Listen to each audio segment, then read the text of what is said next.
And we are back.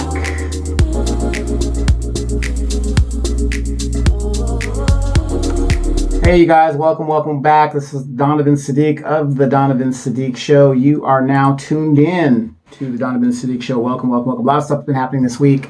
Glad to have you on board. I am finally finished with my litigation, and I am back. I am energized, and political season is now upon us.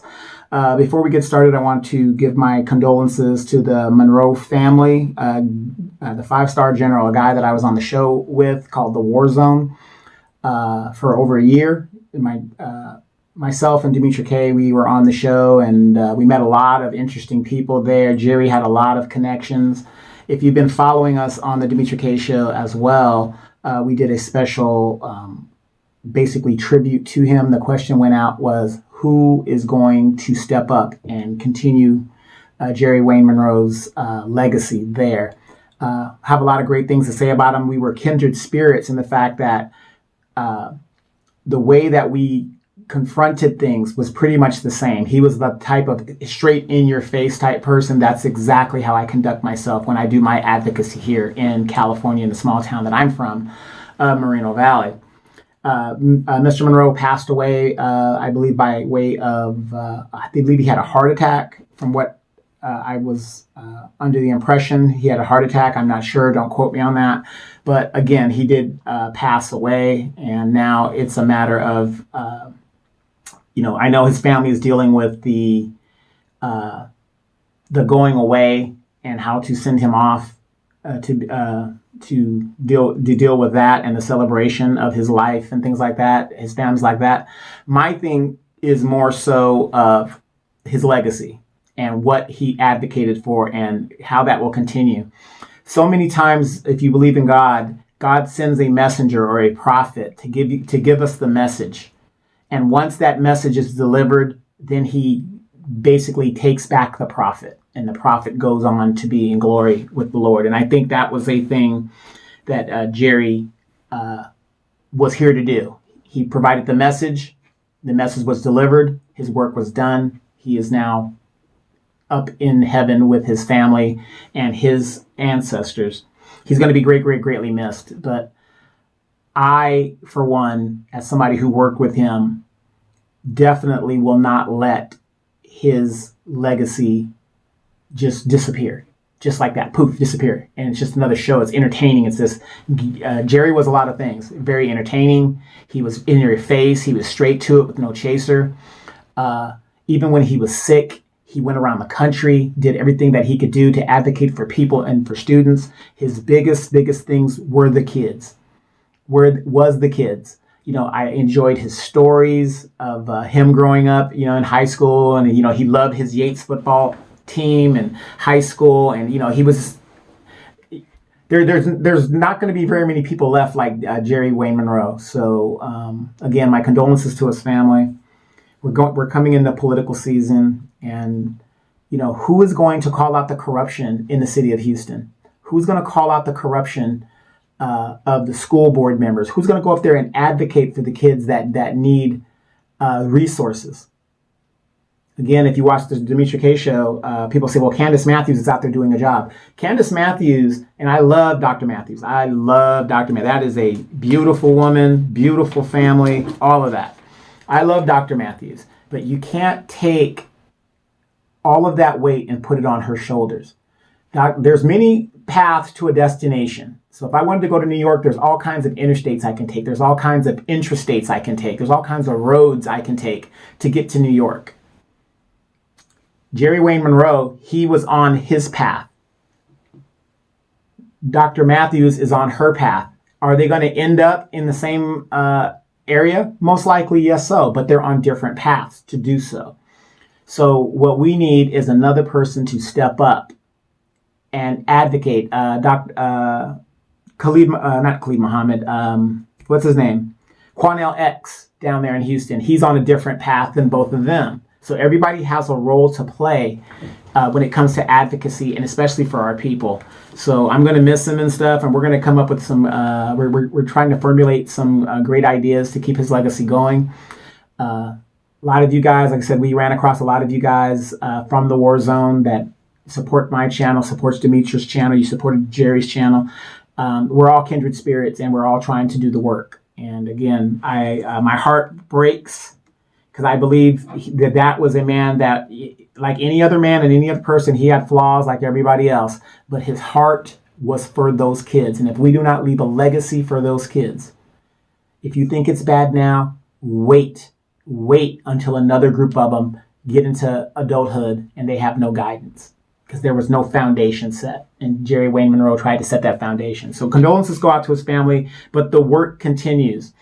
It's easy to just say, oh, Gary's gone and I'm just going to quit and I'm going to stop doing it. I'm not going to do that. I'm going to do the best that I can to keep the work going. The message was sent. The template was made. All we have to do is follow it and be consistent about it. So Gerry, your memory and the war zone, all of that stuff, it's not going to disappear. It's not going to be a picture in time of when people were being entertained on the internet. Gerry was on the internet for a very long time, and it was very effective in how he used it. So again, he taught me a lot of things, and he's out there doing the work, and I got to respect that. But again, you guys, my name is Donovan Saadiq. I am known as the Recovering Democrat. We are coming into election season once again. Joe Biden has announced that he is running for president. By the time he takes the oath of office, Mr. Biden will be 82 years old. We talk about 2 years from now. I believe Mr. Biden is 80 this year. He will be 82 if he wins the nomination and he wins the presidency. That means by the time he leaves, he will be about 86 years old. If he survives. If he doesn't survive, and that's not threats or like that, I'm just saying his mortality, Kamala Harris takes over. Kamala Harris was ultimately rejected by the black community. Her campaign imploded before it even started, basically. She didn't even get to the California primary because her poll numbers were so bad. So for all of you people who were like, well, he's not Trump and he's this and he's that and this, that, and oh, we got to go vote blue no matter who. In the 3 years that the Democrats have been in office, what have they done specifically for black people? Please let me know. There are some people say, oh, give him some time. He just got in office. You know, where are all these people now? Everybody's so quiet now. In the first 2 months, the first 45 days Biden was in office, the LGBT got something, the Hispanics got something, the Asians got something. Everybody that really didn't do the work that black people did to put this man in office, because his campaign was at the bottom, all got something. And then you got these handkerchief head, civil rights type era people talking about, well, give him time, Joe Biden. This man won't even pull the 1995 crime bill that he authored that still to this very day incentivizes police departments to lock up black people, brown people, as many people as they can with a 90% incarceration rate, so that all of these congressional people who have stock in the private prison industrial complex make money. He won't even repeal that. That would do a lot. We didn't get qualified immunity. That he said that if you give me the Senate, we will repeal qualified immunity. You've got Sheila Jackson Lee, Karen Bass, all these Negroes that are running for the gates because their goose is cooked. How often are we going to fall for this, you guys? It's just an embarrassment. Like I said, all of these Biden supporters, where are you guys at? The economy is in the toilet. Under the Democratic Party, since Joe Biden has taken over, the backbone of the Democratic Party supposedly are black women, and yet they are the most evicted group in the United States. Black women who overwhelmingly voted Joe Biden into office, with black men not that too far behind. Homeless, you're the backbone, but you guys are homeless. They're not trying to solve that issue, but they can fly Afghans and Ukrainians and Mexicans and all these people over here, provide them housing, money, cash money, and not necessarily jobs, but driver's license and all those other things, so that they can prosper and set up here in the United States. But you can't solve issues of fundamental black people here in the United States that were born and raised here. They're out in the streets. Women and children, dark-skinned black women and children that put you in the White House. We can't even get a bone. And now you want to, once again, every 2 years, you want to come back to the black community and cater to black people. You're going to come back to us to cater to what? The federal government won't even pick up a study of reparations. A study of reparations. H.R. 40. Sheila Jackson Lee's headed to the damn gates. She doesn't give a damn. How many black people now are realizing that the Democratic Party, and I'm not saying the Republican Party is any better, but how many of you guys are realizing that you fell for the okie doke? What is the okie doke? The okie doke is assuming that this group of people is actually for you when they're actually worse off for you than the group that you think is really evil. It's the lesser of two evils. The same group of people that feed you and house you could starve you and kick you out in the streets. What do you think is happening right now through the Democratic Party? And they have no answer for homelessness for Americans in the United States, but they can house every other group that comes here.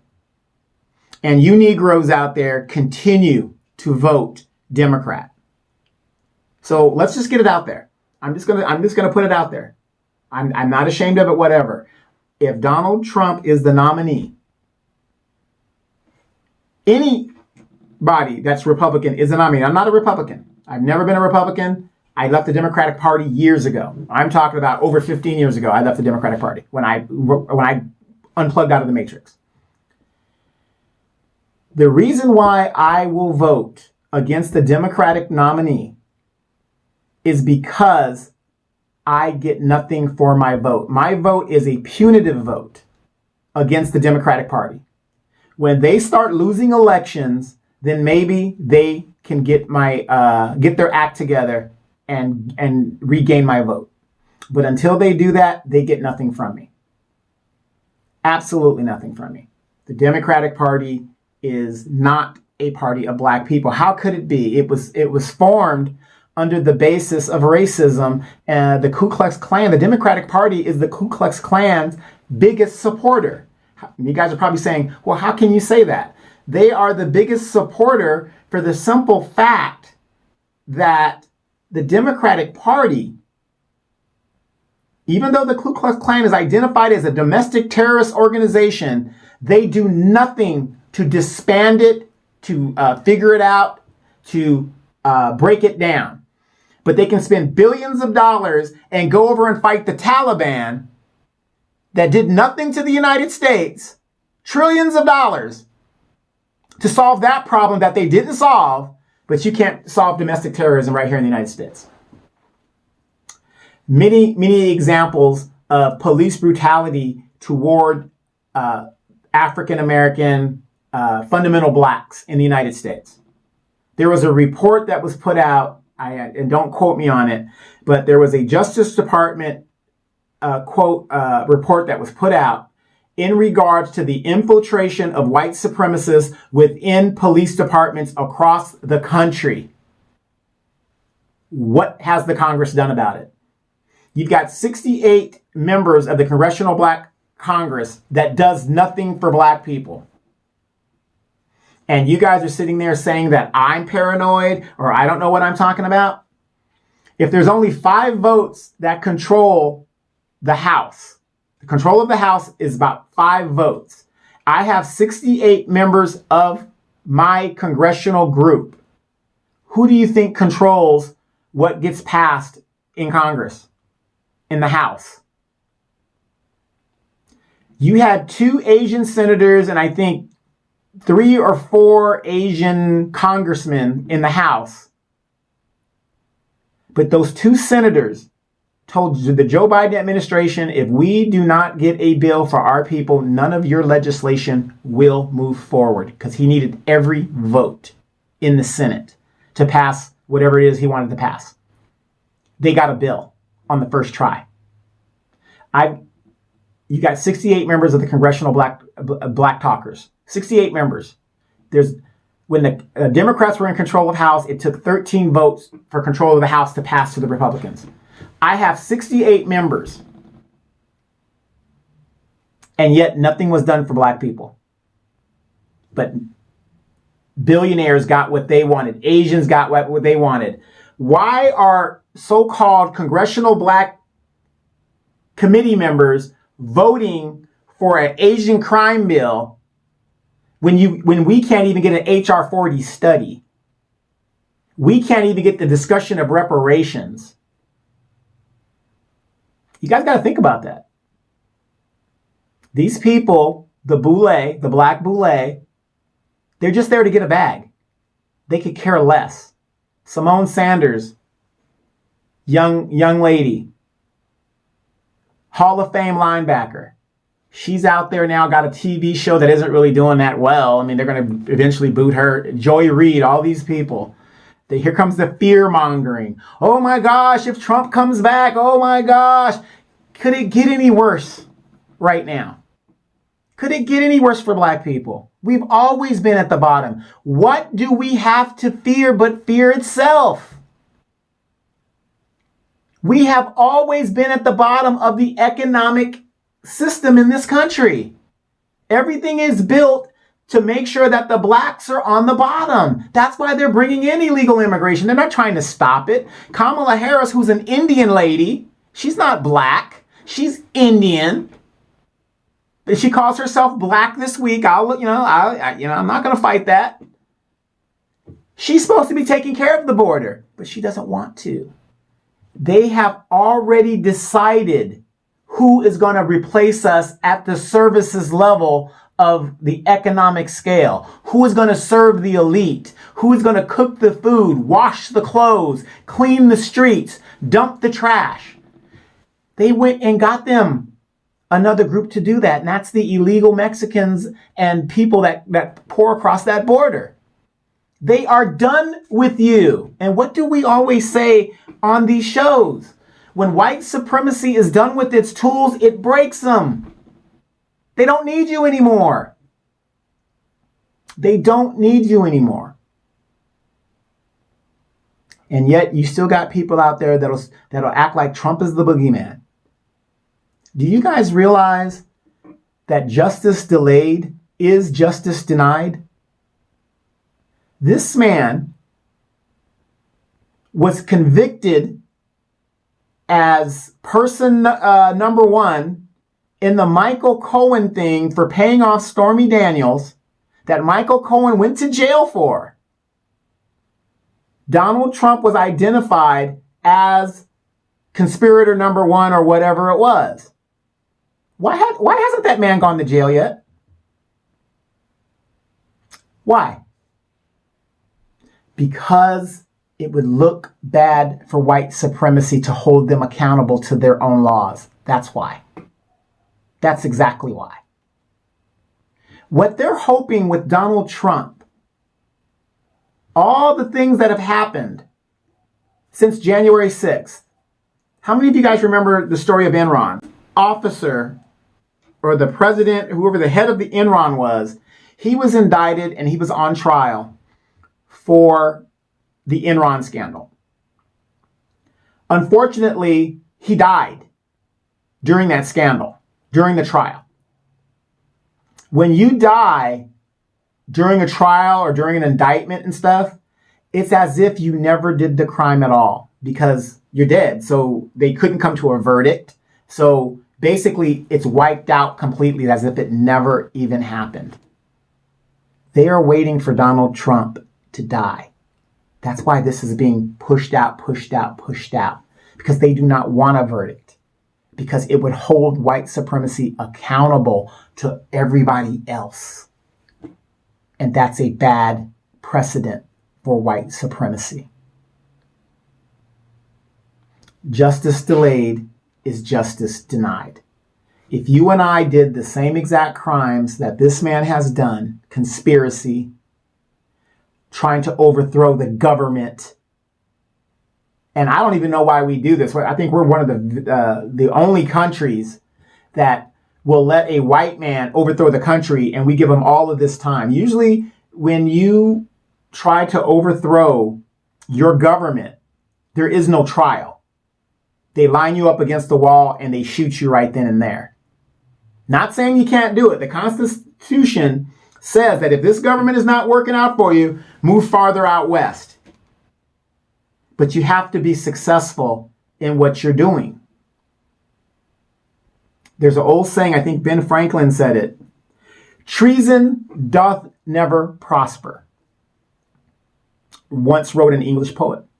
Treason doth never prosper. Why? Because if it prospers, none dare call it treason. Donald Trump's situation January 6th, it didn't prosper. So thus, its definition is treason. Treason is should be punishable by death. If it was any other group of person, those people would be on death row right now. But all of these white people were allowed to go on vacations and do all this other things. What is it going to take for us as black people to realize nobody's coming to save us? Not one person. So I'm back. Political season is here. That is my specialty. We're going to be doing a lot of great videos. A lot of things are going to be coming up. And, I've been watching as I've been off air, not as much as I would like to be on air. And I'm looking at these young people, especially these young mothers, especially a lot of my friends that are young mothers. And I see them partying every week. And these women have 2 and 3 children by different men. And they want, you to do all of the work while they're having a good time, whatever. What are you going to do when there's not, we just lost Gerry Monroe. What are you going to do when there's no Phil Scott? What are you going to do when there's no Demetra K? What are you going to do when there's not Donovan Saadiq? What are you going to do when there's no Danica Marie? What are you going to do when there's no Six the Goddess? What are you going to do when these people are gone? We've already lost Kevin Samuels trying to get us right on track and trying to get us to come together. What are we going to do when the minister, Lord forbid, when the minister goes on to glory? These women, some of these friends of mine are in their 30s and they're still partying and acting as if there's no tomorrow. And they're supposedly raising children that are seeing the irresponsibility. These are tomorrow's leaders. These are tomorrow's, and they're not prepared. They're not prepared. I'm concerned. Anyway, you guys, my name is Donovan Saadiq. I am the Inland Empire Informer, nationally known as the Recovering Democrat. Are you guys going to let the Democrats fool you once again? You're going to have a lot of people out there that are going to tell you, well, if you don't vote, that's a vote for the Republicans. That's not true. That's not true. That's not true. Donovan, I am voting against the Democratic incumbent. Period. Period. Nothing that they promised came to fruition, and mine is a protest vote. And I strongly recommend that you guys join me in doing a protest vote against the Democratic Party. And you guys that are young enough and smart enough to realize that this party means you no good, hell, take a look around in your neighborhood. If you see a homeless encampment near where you live, the Democratic Party has failed you. If you see warehouses all over your city, the Democratic Party has failed you. If you see evictions going on, the Democratic Party has failed you. If you see artificial intelligence taking over jobs, the Democratic Party and the Republican Party has failed you. The definition of insanity is what? Doing the same thing over and over again and expecting a different result. Sounds to me like a lot of you people are insane. I'm not going to do it. All right, you guys, my name is Donovan Saadiq. Join me Sundays, 3 p.m. Pacific Standard Time. You'll see me on the Demetra K Show. Also, we have a little podcast that we do on Tuesday where me and Demetra, we go into mental fisticuffs where I continually stand my ground and bring Mrs. K down to the level of human, and I get my point across. She is a master debater, but I'm the master counterpuncher. So, you know, you guys got to watch the show if you don't watch it. So tune into the Demetri K Show on Sundays at 3 p.m. Pacific Standard Time. If there's any more news in regards to Gerry Wayne Monroe and his funding, I'm going to put that up. I'll give you guys a short video about it. And if you want to contribute, please do. Anything that you can do will and can help keep his memory alive. Please pray for the family if you are a praying person. You know, it's not good when people do leave us. He did have children, and, you know, now those children do not have a father, you know, and I believe he has one younger son. His other children are older, so we don't have to worry about them, but still without, you still don't want to lose a loved one. Gerry Wayne Monroe, you will be missed. The war zone will continue. 5-star general, you will be missed. I'm Donovan Saadiq. Tune in with me next week. We will talk to you guys then.